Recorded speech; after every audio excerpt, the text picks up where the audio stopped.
చేయాలి తెలుసా? ఇవాళ వీడియోలో నేను ఢిల్లీలో జరిగిన సంఘటననే అని కాకుండా ఓవరాల్గా జూమ్ ఇన్ చేసి జియో పొలిటికల్ వ్యూ లెన్స్లో నిజంగా మన ప్రస్తుతానికి దేన్ని కాంబాట్ చేయాలి, ఏ ఐడియాలజీని కాంబాట్ చేయాలి అంటే ఇట్స్ టర్కీ.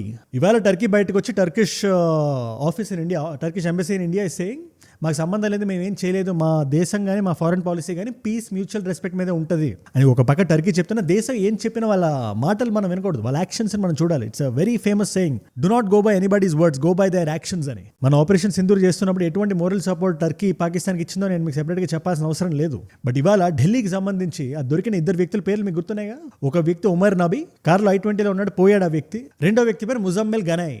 ఇప్పుడు మనకు ఇన్వెస్టిగేటివ్ ఏజెన్సీస్ ఏం చెప్తున్నాయి, ఇన్ఫాక్ట్ ఆ మీడియా రిపోర్ట్స్లో ఏమున్నాయి క్లియర్గా, వీళ్ళిద్దరూ దాడి జరగక ముందు టర్కీ విజిట్ చేశారు, అక్కడ ఒక హ్యాండ్లర్ని కలిశారు. అంటే క్లియర్గా ఇలాంటి వాళ్ళందరికీ అక్కడికి వెళ్ళి భారతదేశానికి అగేన్స్ట్గా ఆలోచించడానికి ఎటువంటి ఎలిజియన్స్ లేని వాళ్ళు భారతదేశం మీద. వీళ్ళందరూ పేరుకి ఆధార్ కార్డులన్నీ భారతదేశమే ఉంటాయి, కానీ దేశానికి అగేన్స్ట్గా పనిచేస్తుంటారు. టర్కీకి వెళ్తారు, అక్కడికి వెళ్తే కొంచెం డౌట్ రాగా సేఫ్ హెవెన్లో ఉంటుంది, టర్కీ కూడా డబ్బులు పంపించేస్తుంటుంది.